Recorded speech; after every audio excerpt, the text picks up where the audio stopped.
Welcome back. This is the second screencast for Chapter 1. We'll be looking at the organization found within the bodies of organisms and also levels of organization among several different individuals. Last time we left off with the bodies of organisms being composed of one or more cells. Remember that cells are the smallest, the simplest entity that possesses all the characteristics of life. Characteristics like metabolism, the ability to respond to stimuli, to reproduce, etc.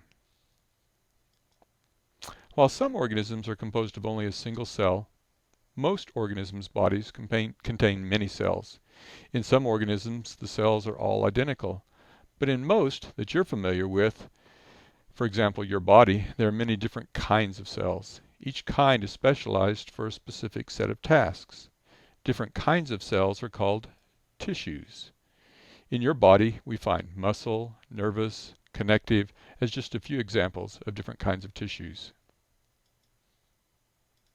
If we start looking at tissues in your body, we find that these tissues typically are arranged in organs.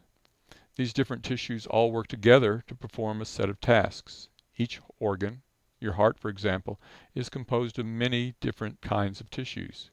Your heart contains muscle tissue, it's lined inside and out with epithelial tissue, and it contains nervous tissue that helps to regulate your heartbeat.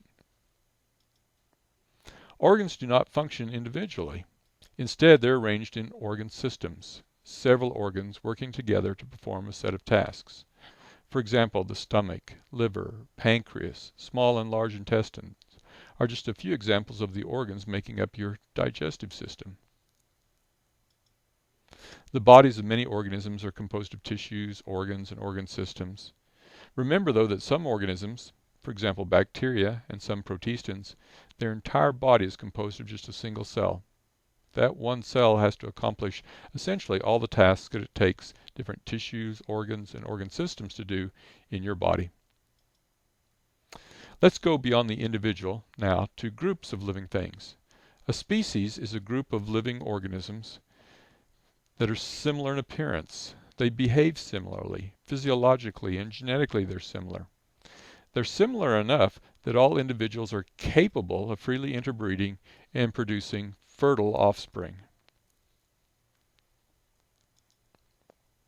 One problem with this definition is that in unusual circumstances, hybridization of closely related species can occur. Because of behavioral differences, wolves, coyotes, and dogs usually won't interbreed, but in captivity they may mate and produce fertile offspring. Evolutionarily, they have not yet become completely reproductively isolated. We can see the same thing happening in sunfish, especially in muddy ponds where visibility is poor. Under these conditions, they may hybridize. Horses and donkeys are more distantly related than wolves and dogs, but they're still similar enough that they're capable of mating. However, their offspring, mules, are sterile. Another problem with this definition of species is it doesn't allow us to test whether extinct organisms could have interbred or not. A population is a group of individuals of the same species living in the same area. Population boundaries can be difficult to determine and may change over time. Population boundaries may be determined by natural barriers such as oceans, rivers, mountain ranges, etc. Or for convenience, boundaries may also be arbitrary, for example political boundaries around states or countries. Species do not live isolated from one another. Instead, multiple populations of different species typically occupy the same general area.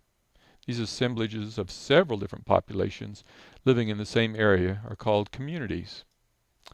Communities are not random sets of populations.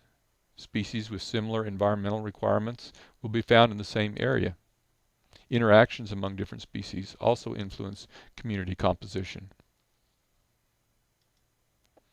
Communities are composed of just the living organisms in an area. One or more communities and their non-living physical environment makes up an ecosystem. Let's stop here with video 2.